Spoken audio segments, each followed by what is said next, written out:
প্রিয় বন্ধুরা, আসসালামু আলাইকুম। বাংলাদেশের রাজনীতি কিন্তু আজকে একটি বিশাল সংকটের মধ্যে আছে।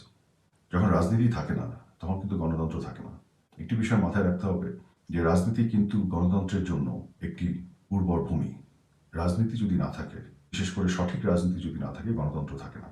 বাংলাদেশের রাজনীতিতে বিভিন্ন সময় সামরিক ইন্টারভেনশন হয়েছে, আপনারা দেখেছেন। মিলিটারি এসেছে, মিলিটারি ডিক্টেটররা বাংলাদেশের রাজনীতিকে পলিউট করেছে, দূষিত করেছে। সেই ইতিহাস আমাদের আছে, কিন্তু সেগুলো ভেঙে আমরা কিন্তু একটি রাজনৈতিক পরিবেশ তৈরি করেছিলাম এবং তার মধ্য দিয়ে গণতন্ত্রের চর্চার একটি জায়গায় আমরা পৌঁছেছিলাম। সেখানে আমাদের বিভিন্ন সীমাবদ্ধতা ছিল, এ ব্যাপারে কোনো সন্দেহ নেই, কিন্তু তারপরও এক ধরনের রাজনৈতিক পরিবেশ এবং এক ধরনের গণতান্ত্রিক পরিবেশ ছিল। কিন্তু আজকে কি হচ্ছে দেখেন।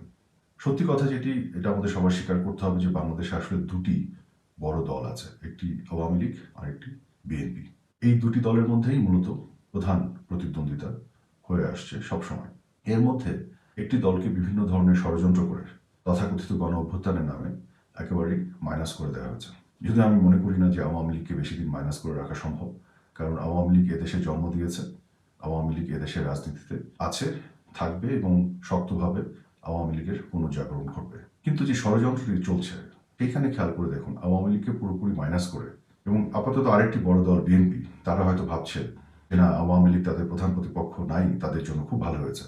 তারা যারা এতদিন তথাকথিত গণতন্ত্র, সুষ্ঠু নির্বাচন, অন্তর্ভুক্তিমূলক নির্বাচনের কথা বলে এসেছে, যেগুলো তাদের মুখের বুলি ছিল আমরা জানি, কারণ অতীতে তারা বিভিন্ন সময় যখনই সুযোগ পেয়েছে নির্বাচনকে তারা ম্যানিপুলেট করেছে, নির্বাচনকে চুরি করেছে, ক্ষমতাকে প্রলম্বিত করার জন্য বিভিন্ন ধরনের ছল চাতুরির আশ্রয় নিয়েছে। গণতন্ত্রের ব্যাপারে, সুষ্ঠু নির্বাচনের ব্যাপারে তাদের কখনোই কোনো ধরনের সৎ কোনো অঙ্গীকার ছিল না। তো আজকে এসে তারা আবার সেই প্রমাণটা দিচ্ছে। যদিও আওয়ামী লীগের 15.5 বছরে অনেক বুলি আওড়েছে, তারা আইনের শাসনের কথা বলেছে, মানবাধিকারের কথা বলেছে, গণতন্ত্রের কথা বলেছে, অবাধ ও সুষ্ঠু এবং অন্তর্ভুক্তিমূলক নির্বাচনের কথা বলেছে, এগুলো সব তারা কখনোই মিন করেনি। এখন তারা সুযোগ নিয়ে তারা ভাবছে তাদের প্রধান প্রতিপক্ষ আওয়ামী লীগকে মাইনাস করে তারা এখন ক্ষমতার মসনদে চলে যাবে। কিন্তু তারা খেয়াল করতে পারছে না যে বাংলাদেশ থেকে রাজনীতিটাকেই ধীরে ধীরে উঠিয়ে দেওয়ার চেষ্টা করা হচ্ছে এবং বিএনপিকেও মাইনাস করা হচ্ছে। এবং সেই জায়গায় এসে এমন একটি জায়গায় দাঁড়িয়ে গেছে দেখেন, যে বিএনপির যে সর্বোচ্চ নেত্রী খালেদা জিয়া, সে কিন্তু মৃত্যুর মুখোমুখি দাঁড়িয়ে, মৃত্যুর মধ্য দিয়ে সেও মাইনাস হয়ে যাবে। আর তারেক রহমান দেশে আসতে পারছে না। আওয়ামী লীগের আমলে নাকি আওয়ামী লীগের কারণে সে আসতে পারেনি, গত 15 মাসে সে কেন দেশে আসতে পারছে না, তার মানে তাকেও আটকে দেওয়া হয়েছে। তো বিএনপির মূল নেতৃত্ব যদি আটকে যায় এবং সেক্ষেত্রে বিএনপির রাজনীতিও কিন্তু মুক্ত করে পড়বে, তাহলে কি দাঁড়াবে? বাংলাদেশের প্রধান দুটি দল আওয়ামী লীগ এবং বিএনপি, যে দল দুটিকে ঘিরে বাংলাদেশের রাজনীতি আবর্তিত হয়েছে এবং যে দল দুটিকে ঘিরে বাংলাদেশের গণতন্ত্র উত্তরণের এবং গণতন্ত্রের বিকাশের একটি সুযোগ ছিল, যে ঘটনাগুলি আমরা অতীতে দেখেছি, ঐতিহাসিকভাবে যে ঘটনাগুলি ঘটেছে গণতন্ত্রের ক্ষেত্রে, রাজনীতির ক্ষেত্রে, সেই বিষয়টি আজকে মুগ্ধ হয়ে পড়ে যাচ্ছে। আওয়ামী লীগকে মাইনাস করে, বিএনপিকেও এখন মাইনাস করে, জঙ্গি জামাত এবং একটি সমাজ বিরোধী, স্বাধীনতা বিরোধী অপশক্তিকে আজকে মাথা চাড়া দিয়ে ওঠার সুযোগ তৈরি করে দেওয়া হচ্ছে। এবং এইটি কিন্তু খুবই সুনিপুণভাবে, সূক্ষ্মভাবে পরিকল্পনার মাধ্যমে এই কাজটি করা হচ্ছে, যেটি বিএনপির লোকজনও বুঝতে পারছে না। আপনি চিন্তা করে দেখুন, মার্কিন যুক্তরাষ্ট্রে যেখানে গণতন্ত্র আছে, সেখানে যদি রিপাবলিকান পার্টি এবং ডেমোক্র্যাট পার্টি, এই দুটো পার্টি না থাকে, বা যে কোনো একটি পার্টিকে আপনি টোটালি মাইনাস করে দেন এবং অন্য একটি পার্টিকে যদি আপনি পুরোপুরি পঙ্গু করে দেন, তার নেতৃত্বকে যদি আপনি একেবারে ধ্বংস করে দেন, তাহলে সে দেশে কি রাজনীতি থাকবে না গণতন্ত্র থাকবে? সে দেশটি কিন্তু অন্য কোনো অপশক্তির কাছে কুক্ষিগত হয়ে যাবে। একইভাবে সত্যি যুক্তরাজ্যের ক্ষেত্রে বা ব্রিটেনের ক্ষেত্রে, সেখানে যদি কনজারভেটিভ পার্টি বা লেবার পার্টিকে মাইনাস করে ফেলা হয়, তাহলে তো রাজনীতি থাকে না। এবং এই মাইনাস করার যে প্রক্রিয়া, এটি যদি সুনিপুণভাবে, পরিকল্পিতভাবে করা হয়, এক্ষেত্রে কিন্তু গণতন্ত্র হুমকির মুখে পড়ে।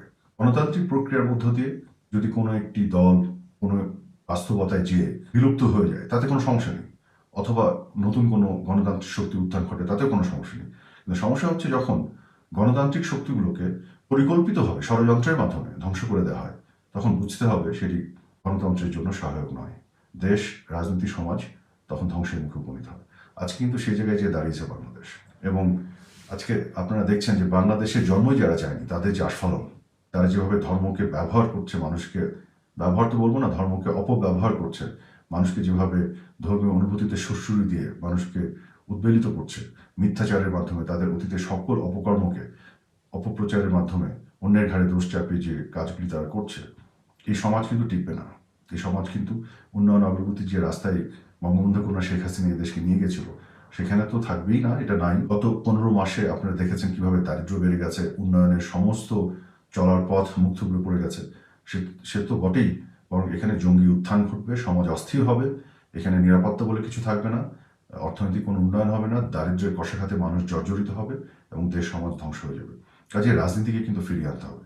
আজকে আমি মনে করি যে সত্যিকার অর্থে আইনের শাসন প্রতিষ্ঠা করা, মানবাধিকারকে প্রোটেকশন দেওয়া এবং সবচেয়ে বড় রাজনৈতিক শক্তি যেগুলো আছে সেই রাজনৈতিক শক্তিগুলোকে এখানে বাংলাদেশের রাজনীতিতে পরিচালনা করার সুযোগ তৈরি করা এবং গণতান্ত্রিক উত্তরণের জন্য একটি অবাধ, সুষ্ঠু এবং অন্তর্ভুক্তিমূলক নির্বাচন করার মধ্য দিয়ে বাংলাদেশকে বাঁচানো সম্ভব। ধন্যবাদ আপনাদের সবাইকে।